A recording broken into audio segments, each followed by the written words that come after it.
Ears in the start. NASA says SLS and Orion are ready. They say humans will return to the moon.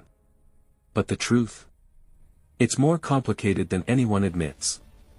One rocket, one capsule, one mission. And the problems are bigger than most realize. The year is 2025. NASA is under pressure. The Artemis program promised a human return to the moon. SLS, the Space Launch System. Massive. Expensive. Supposedly reliable. Orion, the capsule meant to carry astronauts safely to lunar orbit. But behind the official press releases, problems have been mounting for years. Delays. Budget overruns. Engineering compromises. And now, Jared Isaacman is the new NASA administrator.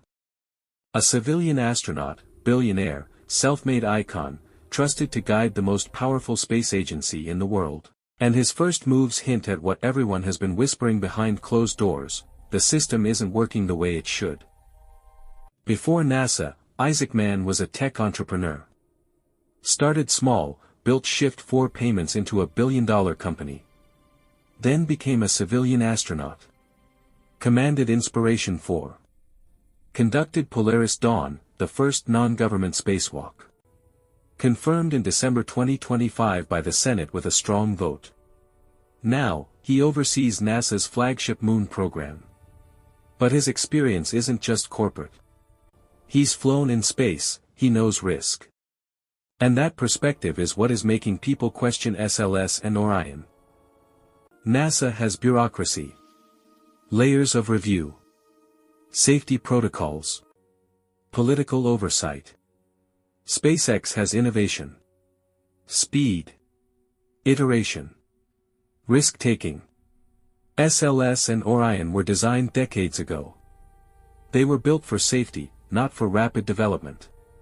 Starship, by contrast, is reusable, faster, and being tested aggressively. And Isaacman sees this. Social media posts show him defending Starship, subtly highlighting NASA's bottlenecks. It's the first time in years that an administrator publicly admits the challenge isn't technology, it's process. SLS is massive. $2 billion per launch. Non-reusable. It requires years of preparation for every mission. Every small delay cascades. Every part must be perfect. If a valve fails, if a weld is late, the launch can't happen. And history shows us, NASA delays almost always multiply costs. The system is rigid. Decisions move slowly. Safety is paramount, but sometimes at the cost of flexibility. Orion is designed to carry humans safely. It's well tested. Reliable. But slow to adapt. Training schedules are tight. Flight readiness requires layers of checks. Even small issues with electronics, heat shields, or communication systems can delay an entire mission. Meanwhile, Elon Musk's Starship is evolving daily.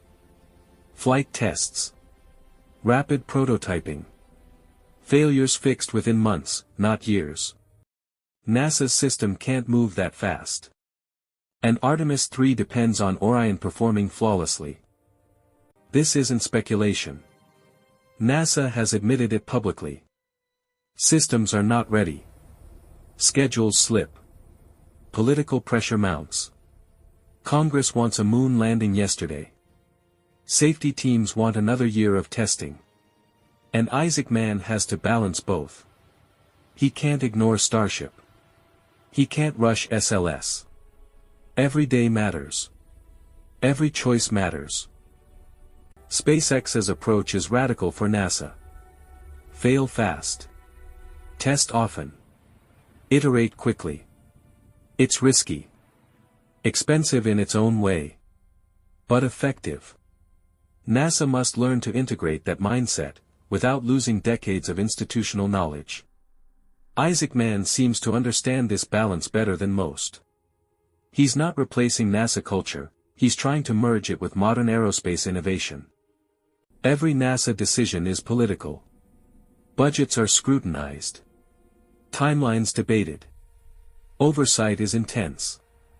SLS costs billions per launch. Orion costs hundreds of millions.